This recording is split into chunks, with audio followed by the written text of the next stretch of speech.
Buhay ko? Sakto lang. Walang labis. Walang pera.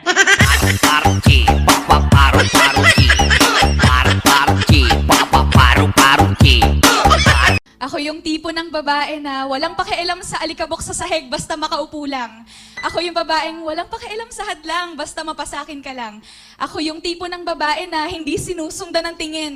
O nililingon man lang, pero sige, ako na lang rin yung babae na okay lang na mangawit basta matitigan ka lang. Hindi ako yung pangangas sa tropa. Pero araw-araw, ipagmamayabang kita, hindi ako makinis, hindi ako maputi, hindi ako mahinhin, hindi ako ang lahat ng maaari mong gustuhin. Kaya nung nakawala ako, sa gapos ng mundo nung sabihin mo ang mga salitang iingatan kita, mahal ko, pinilit kong kumawala.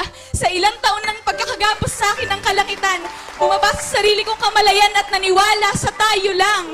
Nilamig ka, nais ko namang ibigay ang kumot pero ayaw mo ng lambot. Kung gusto mo lang pala ng libangan at ng init sa katawan, bakit mo ba ako binulabog sa kapayabaang pinaglagyan mga babaeng pinangakuan ng pagmamahal pero iiwan ding sugat?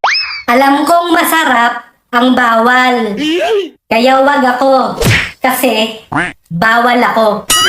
Sorry na naarasan. Dapat puso ko